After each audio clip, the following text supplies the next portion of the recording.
ஓம் சாந்தி. பிரம்மபாபாவின் சிறப்பு அம்சங்கள்.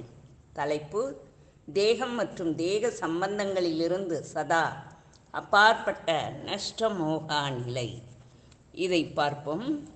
என்றிலிருந்து சிவபாபா பிரம்மபாபாவின் உடலை ஆதாரமாக ஆக்கிக் கொண்டாரோ அன்றிலிருந்து பிரம்மபாபா தன் தேகம் மற்றும் தேக சம்பந்தங்களிலிருந்து விடுபட்டவராகவும் பற்றற்றவராகவும் ஆகிவிட்டார்.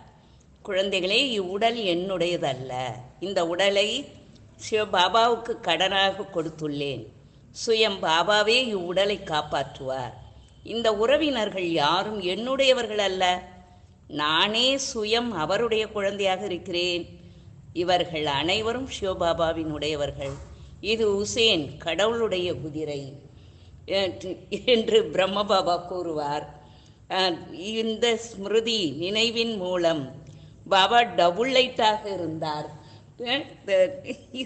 பாபா நடக்கும் பொழுதும் சுற்றி வரும்போதும் பிரகாசமான உடலில் இருப்பது போல் மற்றவர்களுக்கு அனுபவம் ஏற்பட்டது. அதே போல குழந்தைகளாகிய நாமும் தந்தையை பின்பற்றி தேகம் மற்றும் தேகத்தின் அனைத்து சம்பந்தங்களிலிருந்து விடுபட்டு அல்லது பற்றற்று இருத்தல் அவசியமாகும். எப்படி பாப்தாதா பழைய சரீரத்தினை எடுத்திருந்தாலும் சரீரத்தில் சிக்காமல் இருந்தாரோ அதே போல் இந்த பழைய சரீரத்தில் நிர்வாகம் செய்ய வேண்டும். கர்மம் செய்வதற்காக இவ்வுடலை ஆதாரமாக எடுத்துக்கொள்ளுங்கள். பிறகு உங்களுடைய ஒளி தேவதை சுயரூபத்திலும் நிலைத்திருங்கள். ஞாரா விலகியிருக்கும் மிக உயர்ந்த நிலையில் இருந்து சாகார கர்மேந்திரியங்களின் மூலம் கர்மம் செய்வதற்காக கீழே இறங்கி வாருங்கள். இவ்வாறு இருப்பவரை இதனையே விருந்தாளி அதாவது மகான் என்று அழைக்கலாம். இதுதான் தியாகத்தின் முதல் படி. இந்த பழைய தேகத்தை பாப்தாதாவிடமிருந்து கடனாக கிடைத்திருப்பதாக புரிந்து கொண்டு சேவைக்காக காரியத்தில் ஈடுபடுத்த வேண்டும். இந்த தேகம் என்னுடையதல்ல, ஆனால் சேவை செய்வதற்காக கடனாக கொடுக்கப்பட்டுள்ளது. ஒரு விருந்தாளி போல இந்த சரீரத்தில் இருந்து வர வேண்டும். பாப்தாதா சிறிது காலத்திற்கு இவ்வுடலை காரியம் செய்வதற்கு கொடுத்துள்ளார். இவ்வாறு புரிந்து கொண்டு இந்த பழைய உடல் உணர்விலிருந்து தேகபானிலிருந்து விலகி இருத்தல் வேண்டும். அதாவது இந்த தேக உணர்வு என்ற கரையை கடந்து விட்டீர்களானால் பாபா சமானமாக விடுபட்டவர்களாக அல்லது பற்றற்றவர்களாக ஆகிவிடுவீர்கள்.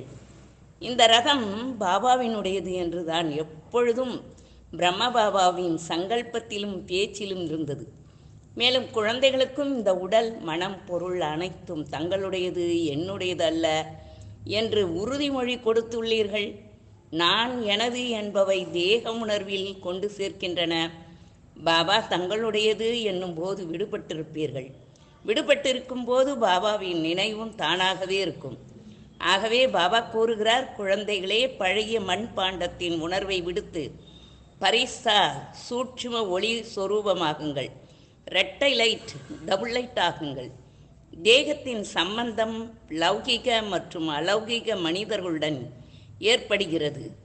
இந்த இரண்டு சம்பந்தங்களிலும் பாபா சமமாக மகா தியாகி, அதாவது நஷ்டமோகா பற்றற்று இருத்தல் வேண்டும். பற்றற்று இருப்பதன் அடையாளம் எவரிடமும் பொறாமையோ எதன் மீதும் கவர்ச்சியோ ஈர்ப்போ இருக்கக்கூடாது.